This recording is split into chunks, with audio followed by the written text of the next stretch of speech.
जय हिंद मित्रों।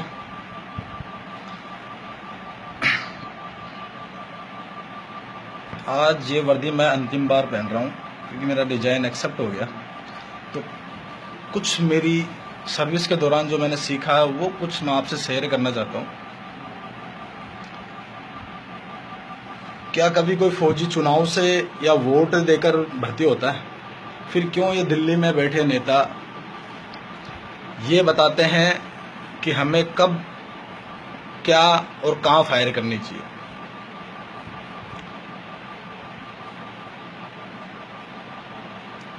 हद होती है जब कोई दिल्ली में बैठे ये बोलता है कि नहीं, इनको कौन सी गन दी जाए कौन सी नहीं। अगर मैं मान लूँ ये नेता अपनी सुरक्षा के अंदर पेटल गन यूज करवाए, हमें कोई दिक्कत नहीं, हम भी यूज कर लेंगे। खुद की सिक्योरिटी में इनको AK-47 चाहिए, लेकिन जब वहाँ जवान अगर किसी बॉर्डर पे लड़ रहा है तो उसको पेटल गन चाहिए। इतनी अजीब हमारे देश का सिस्टम खराब है, अभी से नहीं 70 साल से। एक धूर्त व्यक्ति आज़ादी के बाद ही आर्टिकल 370 लगाकर ही देश की सुरक्षा का सौदा उसने कर दिया था, जिसके अनुसार उसने इतना बांध दिया था कि जिसकी हद नहीं है। कुछ बैठे ये ज्ञान देते हैं और व्यवस्था पूर्वक देखना पड़ता है कि मतलब एक कोई घटना नहीं, कई घटनाएं। भारत की सेना इतनी भी कमजोर नहीं है कि वहां पे 1990 में हमारे ही देश के मूल नागरिक वहां से भगा दिए जाए। व्यवस्था पूर्व वहां देखा जा रहा था कि अपने ही भाइयों के घर उजड़ रहे थे। बंगाल में भी सेम वही है, फायर के आदेश नहीं है कहीं भी। वहां से दिल्ली में बैठ के नेता ये डिसीजन देता है किस सीमा पर हमें, किस बॉर्डर पर हमें फायर करनी चाहिए और किस पर नहीं। आतंकियों के लिए मानव अधिकार है, नेताओं के लिए मानव अधिकार है, अभिव्यक्ति की आज़ादी है, पर एक फौजी के लिए नहीं। एक भड़वा बैठकर ये कहता है फौजी होते बलात्कारी है, फौजी होते मरने के लिए है, वो और देश में जिंदा है। अभिव्यक्ति की आज़ादी उन लोगों के लिए है जिनको ये ही पता नहीं कि वर्दी होती क्या है। वो फौज के लिए अंट संट जब मर्जी बकते रहते हैं। अगर एक नेता दिल्ली में बैठ के ये कहता हमें किस महीने में फायर करनी चाहिए, किसी में नहीं, ये देश की सुरक्षा का ही सौदा है। जब आतंकियों को सुधरने का मौका देके उसको फौज में भर्ती कराया जाता है। आतंकी का अर्थ होता है उस देश को मिटाने के लिए आतंकी बना है। क्या उसको नौकरी मिलता है वो राष्ट्रभक्त बन जाएगा? फौजी नेताओं को शहीद का दर्जा है, अभिनेत्री को शहीद का दर्जा है, लेकिन इस देश के लिए मरने वाले अर्धसैनिक बलों को शहीद का दर्जा नहीं है। नेताओं की पेंशन है लेकिन अर्धसैनिक बलों के जवानों की पेंशन नहीं है। क्यों? नेता को सीमा पर लड़ते हैं या किसी कहां पर लड़ते हैं, मुझे इतना बता दें। और फिर उनको मतलब ही क्या है कि वो एक जवान जब भर्ती होता है तो वो अपना योग्यता के अनुसार होता है, उसमें काबिलियत के अनुसार होता है कि उसमें कितनी काबिलियत है। और हष्ट पुष्ट एक बंदा जब फौज में भर्ती होता है, उसके बाद में इन लोगों को क्या अधिकार है कि ये लोग हमें बताएंगे कि हमें कब क्या करना है क्या नहीं करना। देश का सिस्टम मतलब जिसकी कोई हद नहीं है। सिस्टम बदलने की बात है। हम किसी कोई ऑफिसर से कोई जवान दुखी नहीं है, ना तो आज था ना पहले था। और सिलेंडर लाया तो ये कोई नई घटना नहीं है।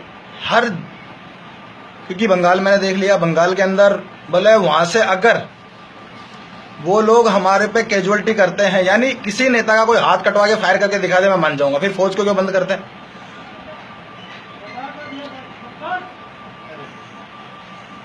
एक बंदा बैठकर हमारे देश का क्या बताऊं, इतनी हद से ज्यादा कि कोई समझ में नहीं आती। इस नौकरी को करने में ये बताइए कि नेता होता कौन है जो हमें इस चीज के लिए बताएगा कि क्यों 1990 में हमारे देश के इतने जवान हैं कि वो आराम से कश्मीरियों को वहां पर मूल निवास पे वापस बसा सकते हैं, लेकिन राजनीति खत्म नहीं होती। विदेशी रोहिंग्या आके हमारे यहाँ बस सकते हैं, पाकिस्तानी कश्मीर में आ सकते हैं, हम अपना तिरंगा जलते हुए देख सकते हैं, क्योंकि वहां उनका संविधान है, उनके नियम में है कि तिरंगा जलाना उनके लिए अपराध नहीं है। एक जवान थप्पड़ खा सकता है, गाड़ियां जला दी जाती है, उनको वहां पर अभद्र भाषा यूज करी जाती है, लेकिन पत्थरबाजों को केस मुक्त किया जाता है। आतंकी के जनाजे में लाखों करोड़ों जाने वाले क्या वो अपराधी नहीं है? लेकिन वो कभी दिखाई नहीं देंगे, क्योंकि वोट बैंक की राजनीति है। बात सिर्फ सिस्टम बदलने की कह रहा हूं मैं, और कुछ नहीं। दुखी हुआ था बहुत, मेरी कोई घरेलू कोई ऐसी कोई समस्या नहीं थी कि चलो हाँ, लेकिन समस्याएं ये थी दिमाग में हमेशा रहती थी कि हर दिन किसी से ऑफिसर से पूछे कि क्या बात है, कि दिल्ली से आदेश नहीं है। क्या दिल्ली होती कौन है हम लोगों को बताने वाली कि हमें कब क्या फायर करना चाहिए? हमारी हर चीज का हिसाब उनको देना पड़ेगा। तो देश की सुरक्षा होती है। अरे विदेश से तो सीख रहे हो तो इजराइल से, चाइना से सीखो कि वो अपनी सेना पर देश की सबसे बड़ी बजट उनका उन पे खर्च होता है। या नेता बैठ के सोचता है कि उसको कितनी तनख्वाह दी जाएगी, उस फौज को कितनी। यार हद है, कम से कम शहीद का दर्जा उन नेताओं को देके हमारी आत्माएं तो मत जोड़ो। क्या फौज को शहीद का दर्जा नहीं मिलना चाहिए? उनको पेंशन नहीं मिलनी चाहिए? नेताओं को किस बात की पेंशन दी जा रही है? और फिर व्यवसाय की बात आती है तो एक अगर कोई भी सरकारी कर्मचारी हो, चाहे वो किसी भी उसका हो, वो और व्यवसाय नहीं कर सकता, पर लेकिन एक नेता राज की पदाधिकारी होते हुए वो कितने भी बिजनेस कर सकता है। सारे नियम सब कुछ इस देश में उनके लिए लागू है, लेकिन एक जवान या किसी के लिए ये नियम लागू नहीं है कि एक व्यवसाय के अलावा वो और नहीं कर सकता। मेरी ये घरेलू समस्याएं थी कि दिल्ली में बैठा नेता जब ये बोलता है कि हमें किस अनुसार कब फायर कब नहीं करना चाहिए, इन्हीं कारणों से मैंने रिजाइन दिया है। और जितना किया पूर्ण ईमानदारी से करके, मैं इस वर्दी में शायद अंतिम बार आपके सामने लाइव आ रहा हूं। क्यों मेरा आज रिजाइन एक्सेप्ट हो गया, लेकिन मेरे भाई आप आवाज बनो पूरे देशवासी, नहीं तो इस देश की सुरक्षा का सौदा अभी से नहीं, आजादी के बाद से शुरू होता है। चाहे वो मैं किसी पार्टी के लिए नहीं बोलूंगा, कोई भी पार्टी हो, आज तक उन्होंने सौदा ही किया है। महबूबा मुफ्ती बैठ के अगर वो डिसीजन लेती है कि अब रमजान में फायर नहीं करेंगे, पत्थरबाजों को भी केस मुक्त करेंगे, सेना पर मुकदमा तक लग जाता है इस देश में। और एक अगर गलती से अगर जहां पर फायर के आदेश नहीं है और वहां कोई फौजी अगर फायर कर दे तो वो पेशियों पे घूमता रहेगा, उसके चक्कर मारता। अगर कोई मर गया गलती से तो फौज तो है ही, फिर सिविल जेल से और परेशान हो। क्या हमारे देश का सिस्टम यही रहेगा हमेशा? आवाज हकीकत में है कि ये सोशल मीडिया हो या जो भी, अगर जन जागृति हो तो कोई औकात नहीं है किसी आतंकी की वो जो देश में आ भी जाए, यहां तक कि संसद में भी बम फेंक दिया, या फिर कोई होटलें हमारी जाती है, या मतलब कोई भारत का एक ऐसा कोना ही नहीं बचा जहां पर आतंकी नहीं घुस सकता। सरकार जब पूरे देश मना कर दिया उन रोहिंग्याओं के लिए, तो हमारे देश में बसाने की जरूरत क्या थी? फिर एक देश और इतने संविधान, इतने नियम, सिर्फ और सिर्फ क्या फौजियों के लिए? मतलब कहीं तो कोई आत्मा झोड़ जाती होगी इन लोगों की, या बिल्कुल ही मर गई कि एक सैनिक जब मर्जी, वो एक सिविल जो सिर्फ गद्दार हैं वो आते हैं, थप्पड़ मार दिया, पत्थर मार दिया, गाड़ियां जला दी।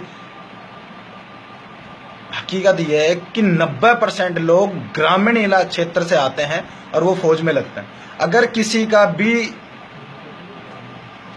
ज्यादा करके 90% अगर मरने वाले हैं, शहीद होने वाले हैं, या जो भी है, क्योंकि 100% उनमें तो 90% गरीब के ही हैं, इसलिए इन नेताओं को दुख नहीं होता, क्योंकि इनकी औलादे जानी नहीं है, तो इनको आदेश से और बिना आदेश से क्या मतलब है। लेकिन कब तक?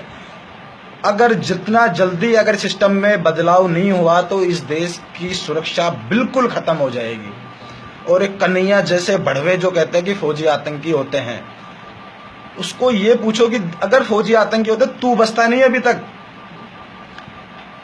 मतलब कोई सिस्टम ही नहीं है। हकीकत बता रहा हूं, अर्धसैनिक बल का कोई शहीद का दर्जा नहीं है, ना आज है ना पहले था।